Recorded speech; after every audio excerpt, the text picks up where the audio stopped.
સનાતન ધર્મની જય, આજગા ભૌમ કી જય। આજે પવિત્ર અને પાવન એવો દિવસ એટલે પૂનમનો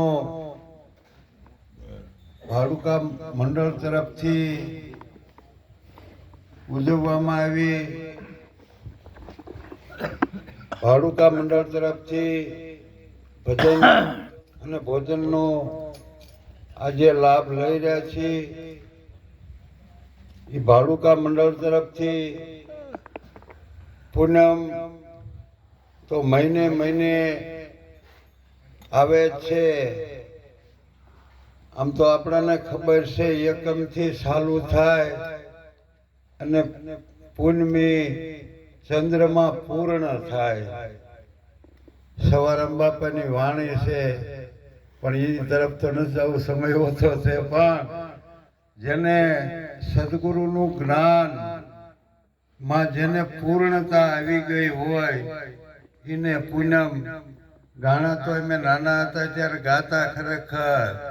પૂનમ પૂરો ઉગ્યો સંત નવખંડ ધરતીમાં આજવા, કઈ ખબર નથી, પણ આ સદગુરુ શરણે ગયા પછી જો આપણામાં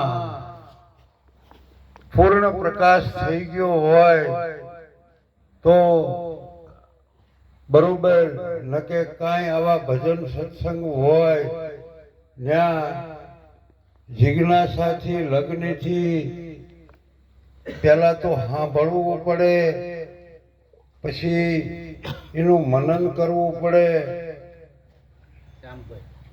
અને એ બે થયા પછી એ જ્યારે આચરણમાં આવે ત્યારે સાચું બોલેથી થઈ જાય એવી વાત નથી। સંતો આપણને આત્માની અમરની ઓળખાણ કરાવે છે। એક જ ની ઓળખાણ હમણાં અમે ધાબામાં બેઠા ત્યારે કે એક જ છે, વાત સાચી છે, પણ આપણને એવું થઈ જાય છે ના ગુરુવાળા મળે ત્યારે આમ મોઢું વાંચતું હોય, બીજા મળે તો કાં હજી તો કેમ ફેર પડે છે, આ જીવ હજી કાંઈક જુદું તાણે છે એવું લાગે, નોખું તાણે ને એને જીવ કહેવાય, નકે તો આ અમારા આત્માની વાત છે સદગુરુ શરણે, પણ આ નોખું પાડે ને એને જીવ દશા કહેવાય। આખા બ્રહ્માંડમાં એક તું શ્રી હરિ આવું નરસિંહ મહેતા બોલે છે, પણ આપણને એવું થાય છે ના નકે છે બધાયમાં આ પવન તું, પાણી તું, ભૂમિ તું, ભૂદરા બધું એ છે, પણ આ જીવ દશા છે ને એ નોખું પાડે છે। તમે જોજો પાણીમાંથી આપણે તળાવમાં કુંડીમાં ઘડો ભરજો, જ્યાં સુધી પાણીમાં હોય ને ત્યાં સુધી વજન નહીં લાગે, કેમ કે એ હૈયારું પીડ્યું છે, એથી નોખું પડશે ને એટલે વજન લાગશે। એટલે આ જીવ જેટલું નોખું પાડે પછી શેઢા હોય તો ભલે બધું જેમ હોય, પણ આને કહેવાય જીવ દશા। અને એ જીવ દશા છે ત્યાં સુધી કે જ્યાં સુધી સ્વરૂપનું જ્ઞાન નથી ત્યાં સુધી, અને સ્વરૂપનું જ્ઞાન ક્યારે થાય આપણામાં રેલા આવરણ ખરેખર અહમ ઓછો થઈ જાય, ઓછો નહીં હું તો કહું હમૂળો ન રહે તો, નકે જ્યાં સુધી અહમ હોય ત્યાં સુધી તો આ વાતે મતમાં ન આવે, આપણે સાંભળતા હોય બધું કરતા હોય, પણ આ તન આપણી જે તનની સ્થિતિ થવી જોઈએ, ટૂંકમાં એ ભાવ જે પ્રગટ થવો જોઈએ એ ન થાય। સાંભળવી ખરા, બોલવી ખરા, ગુરુ મહારાજના શરણે પડી જાય ધોળા ધોળ, પણ જે આ સ્થિતિ છે એકની વાત છે એ જ્યાં સુધી આપણને ન બધું નોખું નોખું દેખાય ત્યાં સુધી જીવ છે।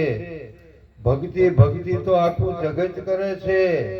ભક્તિ કોને કહેવાય એ તો સદગુરુ શરણે જાવ તો ખબર પડે। ભક્તિના બે પ્રકાર છે, એક સકામ છે ને એક નિષ્કામ છે। સકામમાં હરેકને હજી કાંઈક આશા હોય છે, કેવી આશા હોય છે, કોઈને કામની, કોઈને અર્થની, કોઈને ધર્મની અને કોઈને મોક્ષની, એને સકામ કહેવાય. પણ આ શ્યારે છૂટી જાય જેને નિષ્કામ ભક્તિ કહેવાય. સદગુરુ આપણને જે સમજાવે છે એ નિષ્કામ ભક્તિ કહેવાય. બાકી તો ઓલા બધાએ ભક્તિ તો કરે છે પણ કંઈક આશાઈ કરે છે, કંઈક અર્થ મેળવવા કરે છે, કંઈક કામ માટે કરે છે, કંઈક ધર્મ માટે કરે છે, કંઈક મોક્ષ માટે કરે છે. પણ આ તો એકેય અપેક્ષા ન હોય, એને નિષ્કામ ભક્તિ કહેવાય. અને એ સદગુરુ શરણે આપણે જઈએ ત્યારે આપણને ખરેખર સત્ય જે છે, હું કરતાપણાનો ભાવ જો આપણામાંથી વિયો જાય કે આ તો થઈ રહ્યું છે ગુરુ મહારાજની દેહથી, વાત તન મન ધનની આપણે કહી દઈએ છીએ અર્પણ કરી દીધું, પણ દિલથી વિચાર કરજો થયું છે. જો થયું હોય તો આ બધું વિવાદ બધું મટી જાય. અને એ દઈ દીધા પછી એક જ રહેશે, આપણે માની લીધું. પણ આવી સ્થિતિ તો બનાવવી પડશે ને.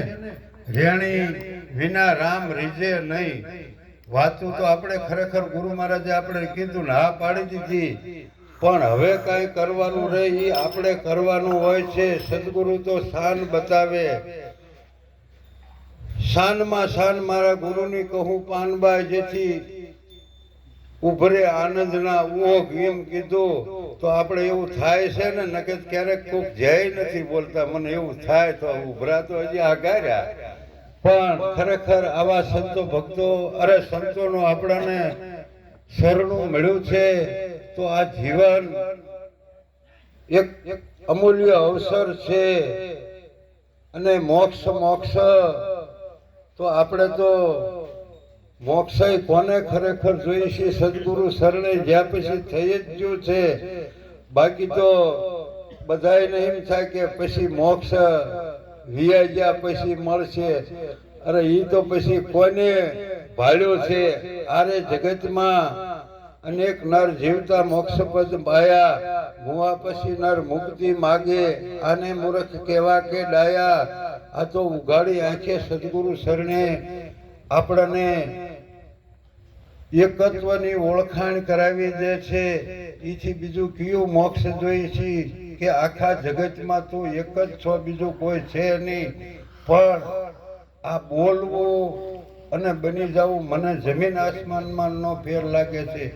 બધા આયા તો ગુરુમુખી છે, મને આમ થાય ને એવું હું તો પાછો કહું છું. સામભાઈ ખરેખર ગુરુ તો આપણને કહી દીધું, શાન કરી દીધી, હાસી વાત છે. પણ આપણે હવે એવું બનવાના, હું તો એમ કહું હું બની જઈને મારા પ્રણામ છે, નો બનાવીને પ્રયાસ કરવા જોઈએ. હાવ સાંભળે કે ગુરુ મહારાજને પગે લાગે કઈ મૂકીએ એમ નથી થતું, મને એમ લાગે છે. હા, પણ ગુરુ પંકજ પૂજતા સૌદ લોક પૂજાય, શિવ વિરંતી શારદા. આ ગુરુ તણા જસ ગાય એવો આજનો સરસ મજાનો આપણો આ ગુરુ મહિમા પૂનમનો ઉજવી રહ્યા છીએ. ધન ઘડી અને ધન ભાગ આમાં આપણાને અહીં બેઠા અને જે કાંઈ સંતો ભક્તોના વાણી દ્વારા સત્સંગ દ્વારા એમાંથી કાંઈક શબ્દ જો આપણા ચિત્તમાં લાગી જાય તો ખરેખર જીવનમાં કાંઈક ફેરફાર આવે. આટલું કહી મારી વાણીને વિરામ આપું છું. બોલો સદગુરુ મહારાજની જય. ધન્યવાદ દેવારામ મહારાજને. આપણને આધ્યાત્મિક સત્સંગ બહુ સારો સંભળાયો. હવે આપણે સોરવીરા નિવાસી રતુરામ મહારાજ આપણને 10 મિનિટમાં એક ભજન સારું સંભળાવશે, એક સાખી.